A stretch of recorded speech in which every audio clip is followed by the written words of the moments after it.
রাতে হাত পায়ের নখ কাটা যাবে কি না, এই প্রশ্নটি অনেকেরই এবং আমাদের সমাজে এখনও অনেকে মনে করেন, বিশেষ করে গ্রামাঞ্চলে, যে রাতের বেলায় হাত পায়ের নখ কাটলে মানুষের অমঙ্গল হয়, অকল্যাণ হয়, সম্পদহানি হয়, বিশেষ কোনো ক্ষতি হয়, কিংবা এটি নিষিদ্ধ।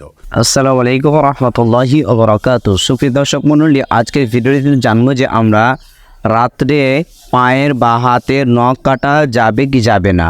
শেখ আহমদুল্লাহ কাছ থেকে আমরা জেনে আসি বিষয়টি, খুবই গুরুত্বপূর্ণ বিষয়, সেই জন্য বলছি ভিডিওটি সম্পূর্ণ দেখবেন। এরপরে প্রশ্ন হলো, রাতে হাত পায়ের নখ কাটা যাবে কি না। এই প্রশ্নটি অনেকেরই এবং আমাদের সমাজে এখনও অনেকে মনে করেন, বিশেষ করে গ্রামাঞ্চলে, যে রাতের বেলায় হাত পায়ের নখ কাটলে মানুষের অমঙ্গল হয়, অকল্যাণ হয়, সম্পদহানি হয়, বিশেষ কোনো ক্ষতি হয়, কিংবা এটি নিষিদ্ধ।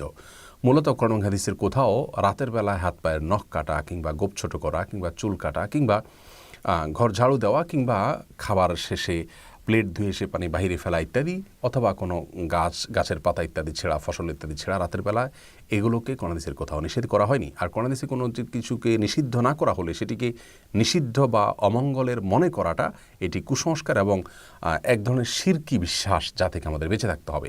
রাসূল করিম সাল্লাল্লাহু আলাইহি ওয়াসাল্লাম বিভিন্ন হাদিস থেকে আমরা জানতে পারি, লা আদওয়া ওয়ালা তিয়ারাতা, এবং এ জাতীয় অনেক হাদিস রয়েছে যেগুলোর খোলাসা হলো অমঙ্গল অপয়া বলতে কোনো কিছু শরীয়তে নেই, যে অমুক কাজে অমঙ্গল, অমুক কাজে অপয়া আছে। যদি শরীয়তে সেটাকে অমঙ্গলজনক বলে আখ্যায়িত না করে, মন গড়া বিশ্বাস থেকে সেটাকে অমঙ্গলজনক মনে করাটা এটি ভ্রান্ত বিশ্বাস, যা আমাদের ইমানের জন্য ক্ষতিকর। বিধায় এই বিশ্বাস থেকে আমাদের সরে আসতে হবে।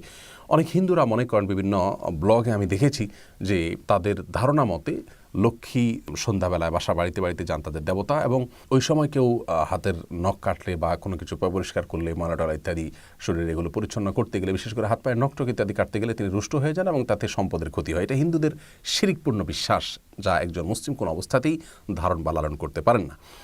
অতএব রাতের বেলা হাত পা নখ কাটা যাবে না এমন কোনো কথা নেই। আল্লাহ তাআলা কোরআনে কারিমে বলেছেন, ওয়াজআলনাল লাইলা লিবাসা, আর আমি রাতকে পোশাক স্বরূপ করেছি, অর্থাৎ যেন আমরা রাতের বেলা ঘুমোতে পারি, সেজন্য আল্লাহ সেটাকে সেভাবে উপযোগী করে দিয়েছেন।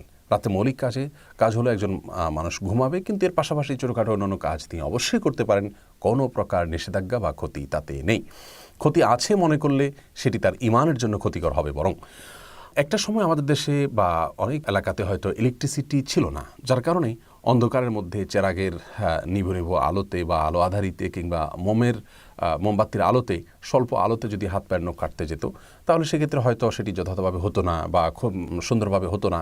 এইসব কারণে যদি তখন মানুষ নিষেধ করে থাকেন, সেটির একটা যৌক্তিকতা ওই সময়ের জন্য হয়তো ছিল, যে ঠিক আছে, অন্ধকারের মধ্যে কাটতে গেলে তুমি হাত কেটে যেতে পারে, বা না দেখে কাটতে গেলে তোমার ক্ষতি হতে পারে বলতে কোনো জায়গায় কেটে যেতে পারে বা বাঁকা হতে পারে ইত্যাদি ইত্যাদি। এসব কারণে দিনের আলোতে করা ভালো, এটা সেই দৃষ্টিকোণ থেকে তখন বলে থাকলে ঠিক আছে। এখন যেহেতু সেই সমস্যা নেই, অতএব রাত দিন এখন প্রায় সমান। বিধায় কেউ চাইলে রাতেও কাটতে পারে, কেউ চাইলে দিনেও কাটতে পারে। বাকি রাতে কাটলে ক্ষতি হবে, এই বিশ্বাসটা কোনো সময়ের জন্যই সঠিক নয়, এটি সম্পূর্ণ ভুল ধারণা। অনেকেই বলে থাকেন যে রাতে হাত পায়ের নখ কাটলে চোখের জ্যোতি কমে যায়। আসলে ওই যে আলো আধারিতে বা অল্প আলোতে, যখন ইলেকট্রিসিটি ছিল না, তখন খুব বেশি চোখের উপরে প্রেসার দিয়ে এই সমস্ত করতে গেলে হয়তো চোখের ক্ষতি হবে, এই ধারণা থেকে তারা হয়তো বলেছেন। কিন্তু আজকে যেহেতু এটি প্রযোজ্য নয় এবং সঠিক নয়, বিধায় চোখের জ্যোতি কমে যাবে, এটিও ভুল ধারণা হবে। বিধায় রাতে হাত পায়ের নখ কাটাতে কোনো অসুবিধা নেই। গাছের পাতা ছেঁড়া, কিংবা ঘর ঝাড়ু দেওয়া, কিংবা খাবার খেয়ে প্লেটের পানি বাহিরে ফেলা ইত্যাদি, এগুলোতে কোনো প্রকার অসুবিধা নেই। এগুলো হিন্দুয়ানি ভুল ধারণা থেকে অনেকটা আমাদের মধ্যে এসেছে, আবার কোনোটি আসছে আমাদের নিজেদের থেকেই সৃষ্টি হয়েছে ভুল ধারণা। অতএব ভুল ধারণা থেকে আমাদেরকে বেঁচে থাকতে হবে। কেউ চাইলে রাতেও কাটতে পারেন হাত পায়ের নখ, কেউ চাইলে দিনেও কাটতে পারেন।